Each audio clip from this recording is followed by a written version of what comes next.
Guys আমি pretty sure যে তোমাদের ভিডিও চলে এসছে গাইজ, ওই ভিডিওটা যেখানে একটা র্যাপিডো রাইডার বা যেই ব্র্যান্ডে থাকুক না কেন সে একটা মহিলার সঙ্গে ঝগড়া করছে। আর এবার আমার একটাই কথা যে হয়তো রাইডটা আগে ক্যান্সেল করা হয়েছে বা মাঝপথে বা শেষের দিকে পৌঁছানোর পরে, সেটা এক্স্যাক্টলি আমরা জানিও না। বাট ভিডিওটা দেখে যা মনে হলো আইদার মাঝপথে বা শেষের দিকে ক্যান্সেল করা হয়েছে।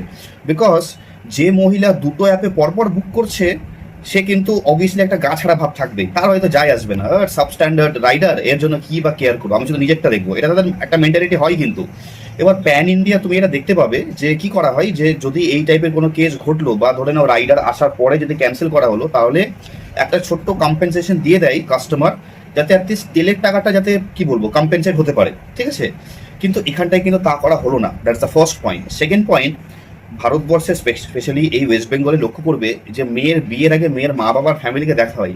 আজকে বুঝতে পারলে তো কেন, কারণ মা আসার পরে বা যিনি ফ্যামিলি মেম্বার এসেছিলেন বা যিনি ওনার গার্ডিয়ান হিসাবে এসেছিলেন তার ব্যবহারটা দেখলে ওনাকে নিজের মেয়েকে সাপ্রেস করার চেয়ে বেশি ইম্পর্টেন্ট কি দাঁড়ালো, কে সাপোর্ট করা। বাজে কাজ করছে সাপোর্ট করুক। একটা বয়স্ক মহিলার সামনে তিনি যে গাল দিচ্ছেন, মেয়ে যে গাল দিচ্ছে, কোনো যায় আসে না, ও বয়সে বড়তে কি হলো, তার মানে এটা ওদের বাড়ির কালচার।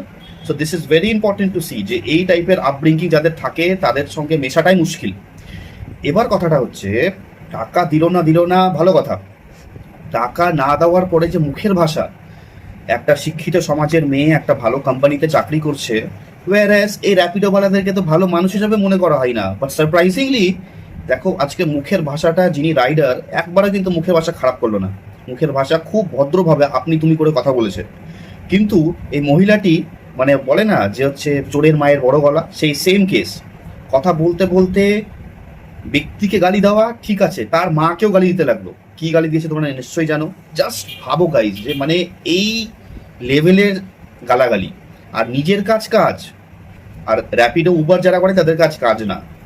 তো এই ভিডিও দেখে আমাদের সবাইকেও গাইজ একটা শিক্ষা নেওয়া উচিত।